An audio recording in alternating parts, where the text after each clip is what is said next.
Movie के starting scene में हम दो भाइयों को देखते हैं। इसमें बड़े भाई का नाम बिल होता है और वो अपने छोटे भाई को कागज की एक बोट बनाकर देता है क्योंकि बाहर बारिश आ रही थी। बिल का छोटा भाई उस बोट को लेकर बाहर बारिश में खेलने जाता है और तभी उस बच्चे की बोट पानी में बहते बहते एक सीवर में चली जाती है। और जब वो बच्चा अपनी बोट को ढूंढने के लिए उस सीवर के पास जाता है तब हम फर्स्ट टाइम पेनीवाइज को वहाँ पर देखते हैं। पेनीवाइज उस बच्चे को उसकी बोट रिटर्न करने के बहाने उसे अपने पास बुलाता है और उसके पास आते ही वो उसका एक हाथ ही खा लेता है। इस इंसिडेंट के बाद उस बच्चे का कुछ भी पता नहीं चलता कि वो कहाँ गया है और सब लोग ये समझते हैं कि वो मिसिंग हो गया। इसके बाद हम एक लड़की माइक को देखते हैं जो एक शीप हाउस में होता है और उसे कहा जाता है कि वो एक बेड को शूट करे, लेकिन वो ये नहीं कर पाता। लेकिन उसे ऐसा करना था क्योंकि ये उसका फैमिली बिजनेस था। फिर हम स्कूल में स्टूडेंट्स को देखते हैं और वहीं पर एक लड़की बेवरली को देखते हैं जिसकी क्लास फेलो उसे काफी तंग करती है। सब बच्चे वेकेशन स्टार्ट होने की वजह से काफी एक्साइटेड होते हैं और वहीं पर हम एक लेडी को देखते हैं जो अपनी मिसिंग बच्ची को वहाँ पर ढूंढने आई थी। वहाँ पर एक लड़का हेनरी भी था जो नेचर वाइज काफी इल मैनर था और वो बिल और उसकी बाकी फ्रेंड्स को काफी तंग किया करता था। और वहीं पर हम बेवरली की बेस्ट फ्रेंड बेन को भी देखते हैं। वो दोनों आपस में काफी अच्छे फ्रेंड्स होते हैं। दूसरी तरफ बिल जब स्कूल से घर वापस आता है तब उसके फादर उसे काफी डांटता क्योंकि बिल समझता था कि उसका छोटा भाई अभी भी जिंदा है जो सीवर में गिरकर वहाँ से गुजरकर उस जगह पर गिर गया होगा जहाँ पर उसका डेड एंड होता है। लेकिन उसके फादर उसे समझाते हैं कि वो मर चुका है और वो ये सब कुछ करना बंद कर दे क्योंकि इससे उसकी मदर को काफी दुख होगा। माइक जब मीट डिलीवर कर रहा होता है तब वहाँ पर उसे एक डोर मिलता है और उसके पीछे वो काफी अजीबोगरीब चीजें महसूस करता है। उस डोर के पीछे से काफी लोगों की शाउट करने की आवाजें आती है और बहुत से हाथ भी बाहर निकलते हैं और फिर तभी अचानक से वो डोर खुद ब खुद ओपन हो जाता है और वहाँ पर माइक पेनीवाइज को देखता है। इतनी ही देर में हेनरी अपने फ्रेंड्स के साथ वहाँ पर आता है और माइक को टीज करके वहाँ से चला जाता है। बिल का एक फ्रेंड अपने फादर के ऑफिस में बुक रखने के लिए जाता है और वहाँ पर वो एक बहुत ड्राउनी औरत की पेंटिंग देखता है जिसे वो अक्सर डर जाया करता है। उसे डराने वाला कोई और नहीं बल्कि पेनीवाइज था जो सबको उनके डर से ही डराता था और उन चीजों से जिनसे वो डरते हैं। बिल अपने फ्रेंड्स को लेकर सीवर के डेड एंड की तरफ जा रहा होता है और बेन लाइब्रेरी में बैठकर पोएट्री लिखता है और साथ ही एक जगह डेयरी की हिस्ट्री भी पढ़ रहा होता है जो असल में वही जगह थी। उस हिस्ट्री में उसे डेयरी में होने वाले सारे इंसिडेंट के बारे में इंफॉर्मेशन मिलती है और वो इंसिडेंट्स लोगों की डेथ के बारे में थे, यानी बहुत लोगों की डेथ हो गई थी। और फिर बेन को हेलुसिनेशन स्टार्ट हो जाती है और उसके साथ ही कोई और नहीं बल्कि पेनीवाइज ही कर रहा था और बेन को वहाँ पर एक बैलून भी उड़ता हुआ नजर आता है जो और किसी को नजर नहीं आ रहा होता। बेन जब उस बैलून के पीछे जाता है तब उसे वहाँ पर बहुत सारे ईस्टर एग्स मिलते हैं और उन्हें फॉलो करते करते वो लाइब्रेरी तक पहुँच जाता है और तभी एक आधा जला सर कटा इंसान बेन पर हमला करने के लिए उसकी तरफ बढ़ता है, लेकिन बेन वहाँ से भाग जाता है। बेन जब वहाँ से जा रहा होता है तब हेनरी और उसके फ्रेंड उसे पकड़ लेते हैं, उसे काफी परेशान करते हैं और यहाँ तक कि हेनरी एक नाइफ से उसके पेट पर एच लिख देता है। इसी दौरान कार में एक कपल भी वहाँ से गुजरता है और बेन उनसे हेल्प मांगता है, लेकिन वो लोग उसकी एक नहीं सुनते। उसी कार में बेन एक रेड बैलून देखता है जिससे साफ जाहिर था कि वो कपल जो गाड़ी में बैठा हुआ है अब वो भी पेनीवाइज के कब्जे में आ चुके हैं। तभी किसी तरह बेन अपनी जान छुड़ाकर वहाँ से भाग जाता है और वो बैड ग्रुप्स का पीछा करते हैं। दूसरी तरफ बिल अपने फ्रेंड्स के साथ उस सिटी के सीवर के डेड एंड पर अपने भाई को ढूंढ रहा होता है, लेकिन वहाँ पर उसे किसी और बच्चे का जूता मिलता है। लेकिन इससे पहले कि वो सब लोग बिल के भाई को ढूंढने के लिए अंदर जाते इंजर्ड बेन वहाँ पर आ जाता है। वहीं पर बिल का एक फ्रेंड बिल के छोटे भाई को ढूंढने के लिए अंदर चला जाता है और वहाँ पर उसे बहुत सारे गोस्ट नजर आते हैं। उसे वहाँ पर बहुत सारी सॉल्स नजर आती है और पेनीवाइज उसे मार डालता है। बिल और उसके बाकी फ्रेंड्स बेन के लिए बैंडेज इक्विपमेंट्स ले रहे होते हैं, लेकिन उनके पास पैसे कम होते हैं। उसी मार्केट में बेवरली भी होती है जो मेडिसिन लेने में उनकी हेल्प करती है और फिर ये फ्रेंड्स ग्रुप बेवरली को उनके साथ तालाब पर चलने के लिए इनवाइट करते हैं। बेवरली जब घर पहुँचती है तब उसके फादर एज यूजुअल उसके साथ काफी अजीब बिहेव करते हैं। अपने फादर के बिहेवियर की वजह से बेवरली काफी अपसेट रहती थी और इस बार तो वो इतनी दुखी होती है कि वो अपने बाल काट लेती है। फिर वो सब फ्रेंड्स और बेवरली तालाब पर काफी एंजॉय करते हैं। ये सब फ्रेंड्स मिलकर बेन के घर जाते हैं और वहाँ पर उसका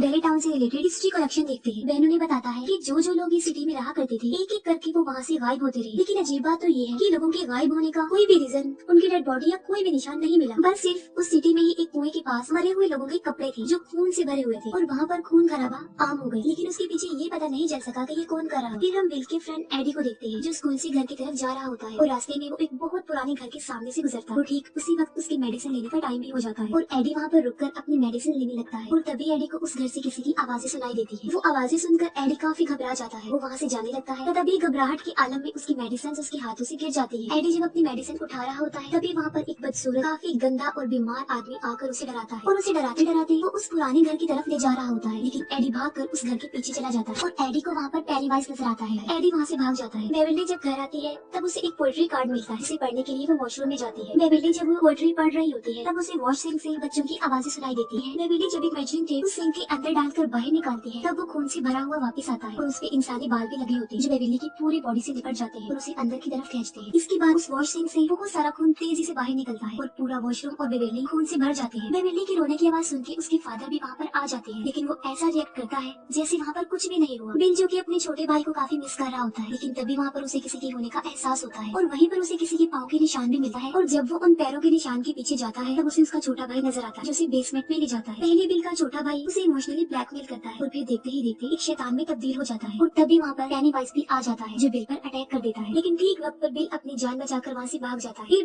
बेविल्ली उन फ्रेंड्स को अपने घर बुलाकर उन्हें अपना वॉशरूम दिखाती है। सब बच्चे भी देखते हैं कि वहाँ पर बहुत ज्यादा खून है, लेकिन बेविल्ली सोचती है कि उसके फादर को वो क्यों नहीं नजर। फिर वो सब मिलकर वॉशरूम क्लीन करते हैं। वो फ्रेंड्स आपस में डिस्कस करते हैं कि कुछ न कुछ तो गड़बड़ जरूर है, क्योंकि उन लोगों के साथ भी कुछ न कुछ अजीबोगरीब हो रहा है, और वो जोकर उनको भी नजर आता है। तभी कुछ दूर फासले पर उन्हें हेनरी की कार और माइक की साइकिल नजर आती है और वो माइक को बचाने के लिए फौरन भागते हैं। दूसरी तरफ हेनरी और उसके फ्रेंड्स जबरदस्ती माइक को कच्चा गोश्त खिलाने की कोशिश करते हैं और उसे काफी पीटते भी हैं। तभी कुछ दूर फासले पर माइक को पेनीवाइज नजर आता है, जो एक बच्चे का हाथ खा रहा था, और साथ साथ वो माइक को एक अजीब सी स्माइल भी दे रहा था। और तभी फौरन वो फ्रेंड्स वहाँ पर पहुंच जाते हैं और हेनरी और उसके फ्रेंड्स पर पत्थरों की बारिश कर देते हैं और वो लोग माइक को सेव कर लेते हैं। फिर वो ग्रुप मिसिंग होने वाले बच्चों के पोस्टर देख रही थी। तभी बेन उन्हें बताता है कि उसने डेरी टाउन के बारे में दोबारा से पढ़ा है। वो कहता है कि मुझे पता चला है कि डेरी टाउन में हर 27 साल बाद ऐसे इंसिडेंट्स होते रहते हैं। उन इंसिडेंट्स में लोग गायब होते हैं और ज्यादातर बच्चे, और ऐसा पहले तो कुछ अरसे तक चलता रहता है, लेकिन फिर अचानक से बंद हो जाता है और फिर 27 सालों बाद ऐसा होने लगता है। वो लोग ही समझ जाते हैं कि कोई तो है जो 27 साल बाद आ जाता है और बच्चों को पकड़कर खा जाता है, और इतना ज्यादा शिकार करने के बाद 27 सालों तक वो बिल्कुल रिलैक्स हो जाता है। और साथ में वो ये बात भी समझ जाते हैं कि वो बच्चों के सामने उन्हें उसी रूप में आकर डराता है जिससे वो सबसे ज्यादा डरते हैं। और जाहिर है तकरीबन सब बच्चे ही जोकर से डरते हैं। बिल सबको अपने घर ले जाता है और उन्हें डेरी टाउन का मैप दिखाता है। मैप देखकर उन लोगों को पता चलता है कि जहाँ जहाँ वो इंसिडेंट्स हुए थे वो जमीन के नीचे एक गटर से जुड़े हुए हैं, और ये सारे गटर एक ही जगह पर आकर आपस में मिलते हैं, और वो कुआं है जो उसी पुराने घर में था। वो बच्चे फौरन ये समझ जाते हैं कि पेनीवाइज वहीं पर रहता है, उसी पुराने घर के कुएं में। तभी एडी इन बातों से काफी डर जाता है और वो सब कुछ बंद करने के लिए कहता है, लेकिन अचानक से प्रोजेक्टर अपने आप ऑन हो जाता है और पिक्चर्स खुद ब खुद चेंज होने लगती है। ये देखकर वो लोग काफी घबरा जाते हैं, काफी डर भी जाते हैं। और तभी उन पिक्चर्स में बिल के छोटे भाई की पिक्चर भी आती है, और तभी फौरन पेनीवाइज भी एक पिक्चर की सूरत में उनके सामने आता है। और तभी पेनीवाइज उस फोटो से निकलकर उन बच्चों को डराता है। वो सारे बच्चे काफी डर जाते हैं, लेकिन बिल डिसाइड करता है कि वो उस पुराने खंडर वाले कुएं में जाएंगे और पेनीवाइज का मुकाबला करेंगे। वो सब बच्चे बिल की बात मानकर उसके पीछे पीछे उस घर में जाते हैं। बिल कहता है कि हमें उसका मुकाबला करते हुए उसे रोकना चाहिए, वरना ये सिलसिला ऐसे ही चलता रहेगा और हो सकता है कि नेक्स्ट उनमें से ही कोई हो जो मिसिंग हो जाए और उस जोकर का शिकार बन जाए। और जब वो लोग उस घर के अंदर जाते हैं तो पेनीवाइज उन्हें विजन दिखाता है और एक दूसरे से अलग कर देता है। एडी फिर से उस क्रीपी आदमी से डरकर ऊपर से नीचे गिर जाता है और काफी इंजर्ड हो जाता है। उन फ्रेंड्स में बिल का फ्रेंड रिची जो एक रूम में बंद हो जाता है और वहाँ पर बहुत सारे जोकर्स थे, और तभी वहाँ पर पेनीवाइज आ जाता है। लेकिन इससे पहले कि वो रिची को कोई नुकसान पहुँचाता, बिल बिल्कुल ठीक वक्त पर दरवाजा खोलकर उसे बचा लेता है। और फिर पेनीवाइज एडी के पास जाता है, लेकिन इससे पहले कि पेनीवाइज एडी को डराकर मार देता, बिल और रिची वहाँ पर पहुँच जाती है और पेनीवाइज उन दोनों पर ही अटैक कर देता है। और तभी बेविल्ली एक लोहे की रॉड को पेनीवाइज के सर में दे मारती है, जिससे वो जख्मी हो जाता है। लेकिन इसके बावजूद भी वो बच्चों को डराने से बाज नहीं आता, वो उन्हें काफी डराता है और अपने बड़े बड़े नाखूनों से वो बेन को जख्मी कर देता है। लेकिन वो सारे बच्चे वहाँ पर एक साथ थे और पेनीवाइज भी इंजर्ड था, तो वो उन्हें कोई नुकसान पहुँचाए बगैर ही वहाँ से चला जाता है। तभी बिल उसका पीछा करता है और उसे उस कुएं में जाते हुए देख लेता है, और तभी वो सब बच्चे उस घर से अपनी जान बचाकर भाग जाते हैं। बिल अपने फ्रेंड्स को कहता है कि वो दोबारा से उस घर में जाएंगे, लेकिन अब वो पूरी तैयारी से आएंगे और बड़ी बहादुरी से वो पेनीवाइज का मुकाबला करेंगे। लेकिन बेविल्ली के अलावा कोई भी उसकी ये बात मानने के लिए एग्री नहीं होता। वो कहते हैं कि वो लोग वापस वहाँ पर नहीं जाएंगे। बिल का फ्रेंड रिची जब उसे कहता है कि उसका भाई अब मर चुका है, बिल को इस बात पर गुस्सा आ जाता है और उन दोनों में लड़ाई हो जाती है और वो ग्रुप आपस में बिखर जाता है। बेविल्ली उन्हें काफी समझाती है कि पेनीवाइज यही चाहता है कि वो सब एक दूसरे से अलग हो जाए, क्योंकि उसे पता है कि अगर वो साथ रहे तो वो उसका मुकाबला कर लेंगे। लेकिन बेविल्ली की ये बात कोई नहीं सुनती। दूसरी तरफ हेनरी को अपने घर के पास रखे गए लेटर बॉक्स के ऊपर एक रेड बैलून उड़ता हुआ नजर आता है, जो पेनीवाइज के वहाँ होने का साइन था। जब उस बॉक्स को ओपन करता है तब उसे वहाँ पर एक नाइफ मिलता है। ये नाइफ उसी का था जो जंगल में गिर गया था जब वो बेन के पीछे भागा था। हेनरी जब उस चाकू को ले लेता है तब वो पूरी तरह से पेनीवाइज के कंट्रोल में आ चुका होता है। पेनीवाइज हेनरी को बहुत फोर्स करता है कि वो अपने फादर को जान से मार डाले, जबकि हेनरी सच में पेनीवाइज के बहुत ज्यादा कब्जे में आ चुका था और वो सच में ही अपने फादर को जान से मार डालता है जब वो सो रहे होते हैं। बेविल्ली के डैड अग्रेसिव होकर उसके साथ जबरदस्ती करने की कोशिश करती है। बेविल्ली अपने फादर को टांग मार के वहाँ से भाग जाती है और खुद को वॉशरूम में बंद कर लेती है, लेकिन बेविल्ली का फादर बाथरूम के दरवाजे को तोड़कर अंदर घुस जाता है। अपनी जान बचाने के लिए बेविल्ली सिंक अपने फादर के सर में मार देती है, जिससे वो इंजर्ड होकर बेहोश हो जाता है। दूसरी तरफ बिल बेविल्ली को ढूंढते ढूंढते उसके घर तक चला जाता है, जहाँ पर उसे उसके फादर की डेड बॉडी के साथ दीवारों पर पेनीवाइज का मैसेज मिलता है। वहाँ पर लिखा होता है कि you die if you try. Bill अपने सब फ्रेंड्स को बताता है कि पेनीवाइज बेविल्ली को ले गया है और वो बेविल्ली को बचाने के लिए फिर से एक हो जाते हैं और फिर वो लोग दोबारा से उस घर में आते हैं, लेकिन इस बार वो अपनी पूरी तैयारी से पेनीवाइज का मुकाबला करने के लिए हथियार भी अपने साथ लाए होते हैं। दूसरी तरफ बेविल्ली के ऊपर खून के कुछ कतरे गिरते हैं, जिससे वो होश में आती है और वो देखती है कि वो एक गटर में है, जहाँ पर कचरे का एक बहुत बड़ा ढेर काफी ऊंचाई तक लगा होता है और वहाँ पर बच्चों की डेड बॉडीज भी हवा में फ्लाई करती है। तब बेविल्ली वहाँ से भागने की कोशिश करती है, लेकिन पेनीवाइज उस पर अटैक कर देता है और उसे काफी डराता है, लेकिन बेविल्ली नहीं डरती। बेविल्ली बड़ी बहादुरी से उसका मुकाबला करती है। पेनीवाइज जब देखता है कि वो उसे नहीं डर रही तो वो उसे उसका असली रूप दिखाता है और वो पेनीवाइज की एक डेड लाइट भी थी। उसे देख बेविल्ली फौरन बेहोश हो जाती है। सारे बच्चे कुएं से नीचे उतर जाते हैं, लेकिन सबसे लास्ट में जब माइक की बारी आती है तब हेनरी उस पर अटैक कर देता है, उसे मारने की कोशिश करता है, लेकिन माइक उसका मुकाबला करके कुएं से उसे काफी नीचे गिरा देता है। वो लोग जब नीचे उतर रहे होते हैं तब उनका एक फ्रेंड उनसे बिछड़ जाता है और यहाँ पर पेनीवाइज उस भयानक पेंटिंग वाली औरत की सूरत में उस पर अटैक कर देता है। बाकी फ्रेंड्स अपने उस दोस्त को ढूंढने के लिए लिए वहाँ पर पहुँच जाते हैं। लेकिन इससे पहले कि पेनीवाइज उसे जान से मार डालता, वो सब वहाँ पर पहुँच जाते हैं। पेनीवाइज वहाँ से भाग जाता है और तभी बिल को अपना छोटा भाई भी वहाँ पर नजर आता है, जिसको फॉलो करते हुए वो बिल्कुल उसी जगह पर पहुँच जाता है जहाँ पर बेबिल्ली भी थी। बेबिल्ली हवा में लटकी हुई थी और बिल उसे नीचे लाने की कोशिश करता है और फिर बिल अपने भाई के पास चला जाता है। तभी बाकी फ्रेंड्स वहाँ पर आ जाते हैं और सब मिलकर बेबिल्ली को नीचे उतारते हैं। लेकिन बेबिल्ली होश में नहीं थी। वो सब उसे होश में लाने की कोशिश करते हैं, लेकिन स्टिल वो होश में नहीं आती। फिर बैन बेबिल्ली को हक करता है क्योंकि वो उसे लाइक करता था, तो इसी वजह से बेबिल्ली पेनीवाइज के ट्रैप से बाहर आ जाती है और बिल्कुल होश में आ जाती है। पेनीवाइज बिल को उसके छोटे भाई के रूप में काफी इमोशनली ब्लैकमेल करता है और उसे अपने साथ घर ले जाने के लिए भी कहता है। बिल उसकी बातें सुनकर रोता है और कहता है कि मैं जानता हूँ कि तुम मेरे भाई नहीं हो, और वो उसे गन से शूट कर देता है। और फिर पेनीवाइज अपने असली रूप में आकर उन सब पर अटैक कर देता है। वो सब बच्चे